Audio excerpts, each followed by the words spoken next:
Can faith be seen without symbols? When a reporter challenges her beliefs, Karoline's response will make you rethink everything you thought you knew about authenticity. The room was tense, the air thick with anticipation as the camera crews adjusted their lenses. Karoline sat across from the reporter, her posture straight and composed, a quiet strength radiating from her presence. The reporter, Michael, a seasoned journalist with a reputation for grilling his subjects, was prepared for what he thought would be a typical interview. He had done his research on Karoline. She was known for her unshakable faith, the kind that seemed to define everything about her. But today, he wanted to test the limits of that faith. He wanted to expose the cracks if there were any. The lights above hummed as the interviewer signaled for the cameras to roll. Michael's voice echoed in the studio, projecting an air of superiority. "So, Karoline," he began, his tone just a little too smooth. "You've spoken often about your faith, about how it's the foundation of your life. But I've noticed something interesting today, dang cross. Seems like faith was just for show." The words hit her like a slap in the face, but Karoline's eyes remained steady, her hands resting calmly on her lap. There was a brief moment of silence before she responded, though Michael's expression suggested that he expected a reaction, a flicker of insecurity perhaps. He'd seen it before in others. But not in Karoline. Karoline's faith was something that had been with her entire life. It wasn't something she wore as a badge or a symbol to show others that she was good or righteous. To her, faith was a deeply personal, internal part of who she was. It didn't require external validation, nor did it need to be displayed in the form of a cross around her neck or etched into her clothing. It was embedded in her every action, her every thought, and, most importantly, in how she treated others. But Michael had made the assumption that because she wasn't wearing the familiar symbol, her faith was somehow less genuine. She could feel the weight of the question, but it didn't faze her. Instead of reacting the way most people might defensively, even angrily, Karoline simply met Michael's eyes with a quiet, unwavering gaze. She'd been in similar situations before, faced questions designed to provoke, designed to unsettle. But this one felt different. This wasn't about her. This was about something deeper.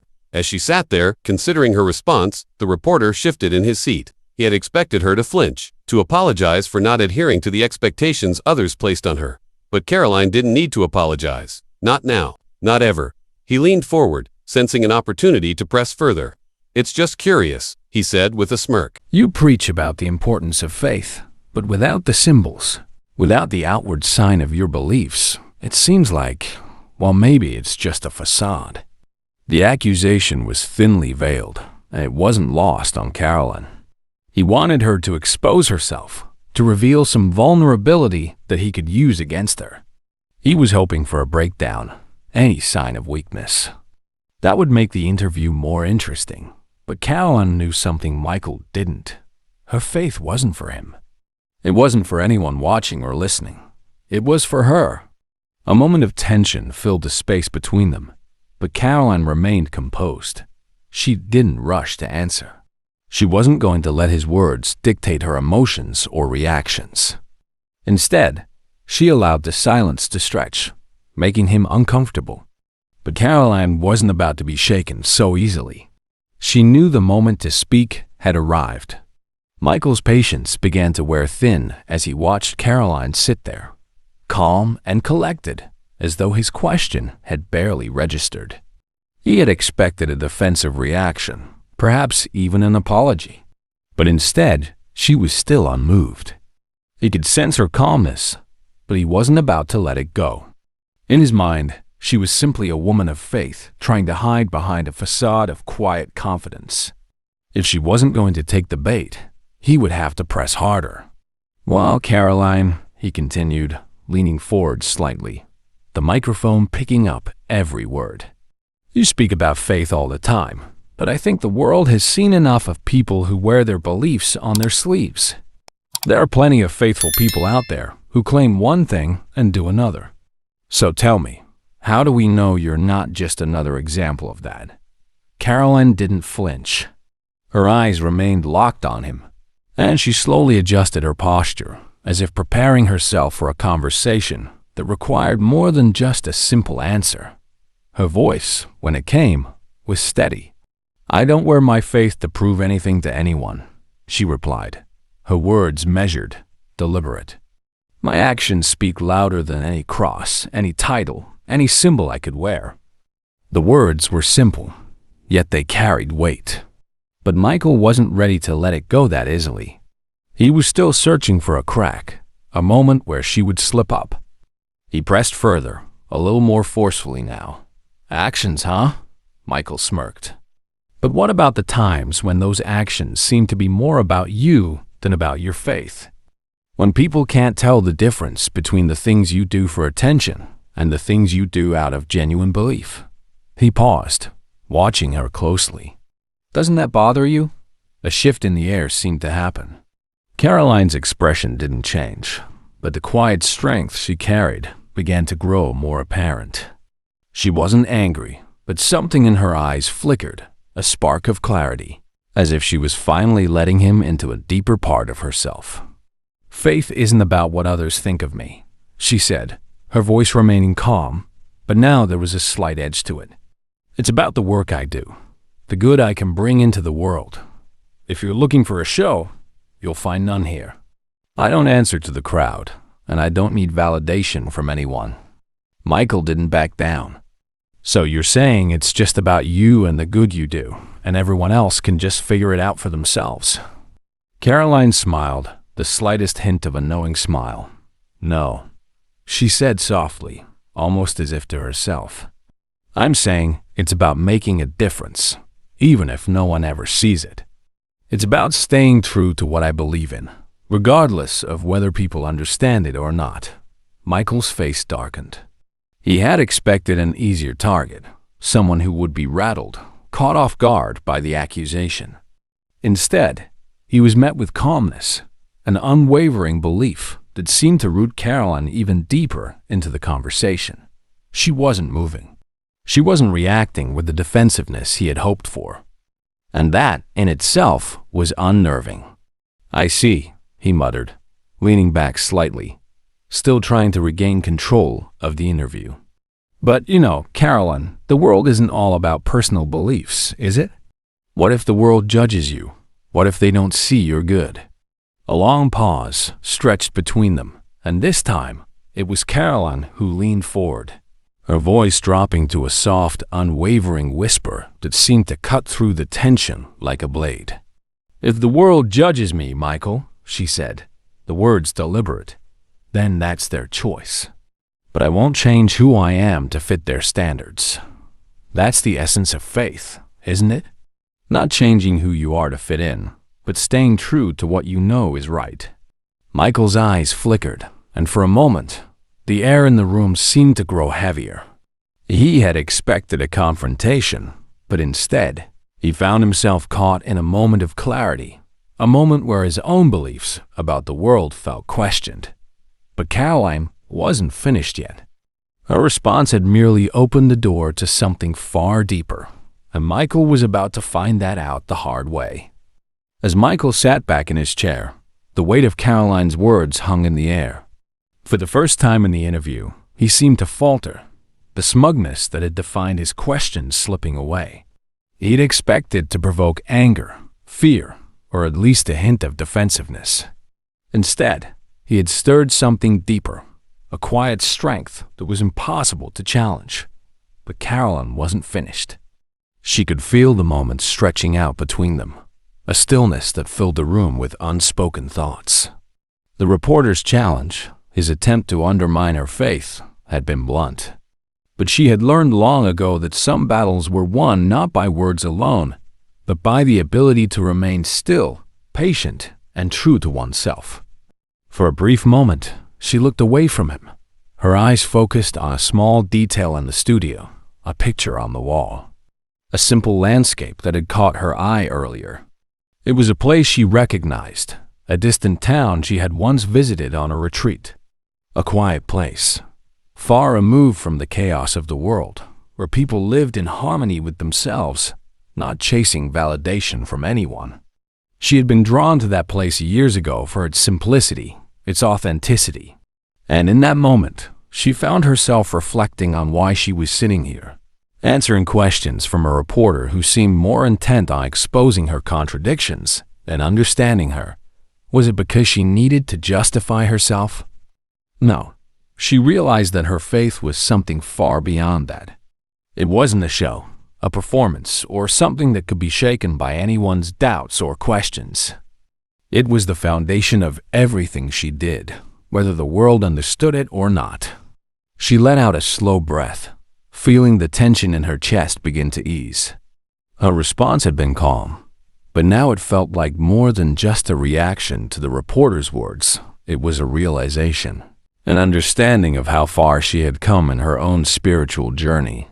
Faith was not something that could be reduced to a simple image or symbol.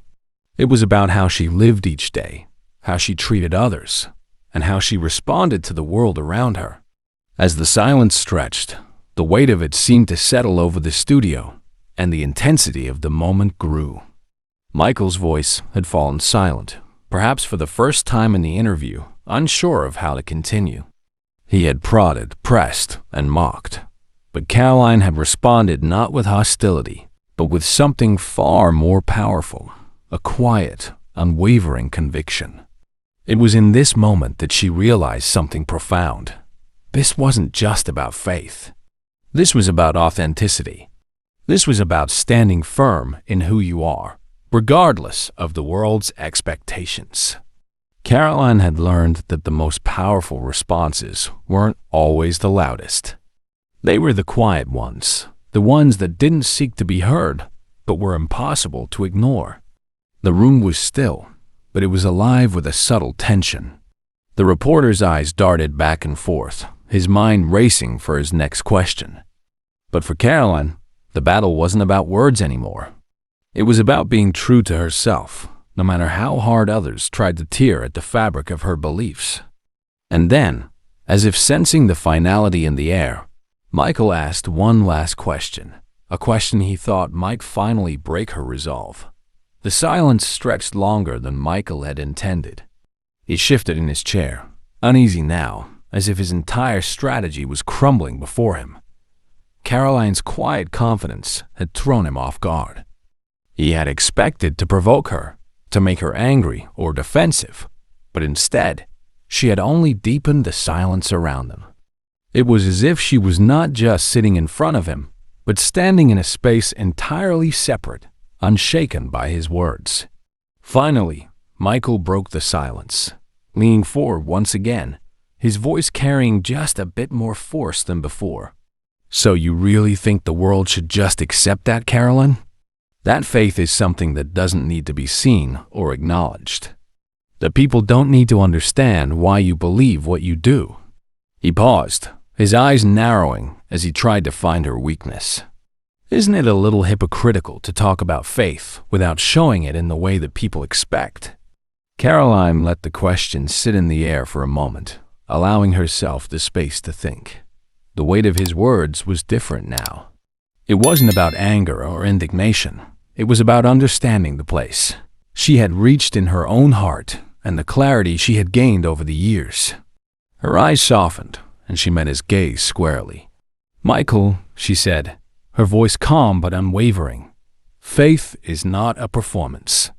It's not a spectacle for others to applaud. It's not something I wear like a costume, like a symbol to be recognized. Faith is something that lives in the heart, in the actions, and in how we treat each other. It's about the choices I make, not the outward signs I display. If people can't see it because it's not shining through some outward gesture, then that's not my problem." She paused, her gaze steady. That's between them and what they believe faith is supposed to look like. The words hit Michael harder than he expected. For the first time in the interview, he felt a subtle shift. Something in the air around him had changed. Karoline wasn't arguing. She wasn't trying to prove herself to him or to anyone. She was simply stating the truth as she saw it, without the need for validation. and the clarity in her voice made it difficult for him to respond, as though he was suddenly questioning his own assumptions about faith, about how people chose to live their beliefs. Her eyes never left his as she continued. People spend so much time trying to measure the faith of others. They think it's something to be judged, something to be weighed and evaluated based on how loudly you proclaim it or what you wear. But that's not what faith is about. Faith is about holding on to something in the quiet moments when no one is watching. It's about loving others, forgiving them, being kind when it's easier to be angry. That's what faith looks like. She leaned forward slightly, her tone becoming even more resolute, as if she were speaking not only to Michael, but to anyone who had ever misunderstood the depth of her faith. And yes, sometimes people judge. They look at me and assume things about what I wear, how I speak, where I choose to show up. But you know what? I'm not here to convince them of anything.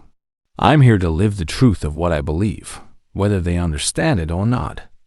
The words hung in the air, heavy and clear. Michael sat back, blinking, as if processing the enormity of what had just been said. He had expected to draw out something from Karoline, shame, perhaps an apology for not meeting his expectations. But instead, he had encountered someone whose peace was not for sale, whose strength didn't rely on how others viewed her. She didn't need to prove anything. For a long moment, Michael didn't speak. The studio was so still that the faint hum of the cameras was all that could be heard. Karoline sat in the calm after the storm of words, unwavering and resolute, her faith, a quiet, powerful presence in the room. The interview had changed.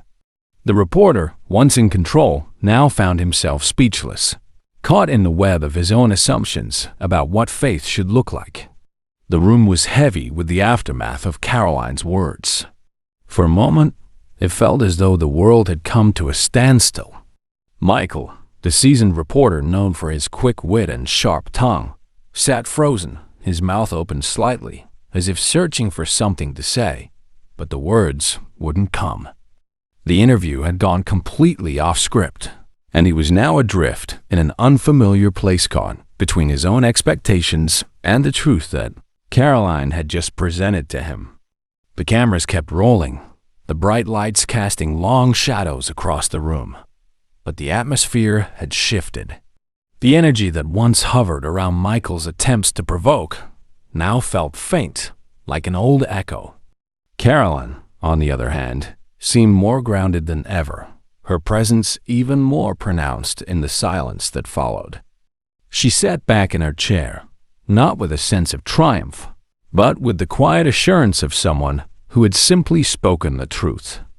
A beat passed, and the sound of the studio's clock ticking became the loudest thing in the room. Michael cleared his throat, his hand instinctively reaching for the stack of notes on his desk. But it was clear that nothing he had written down could fix this. He had expected a confrontation, a moment where Karoline would crack, a point where he could attack her beliefs or make her stumble. Instead, she had answered with something he hadn't anticipated, a clarity of conviction that left no room for doubt.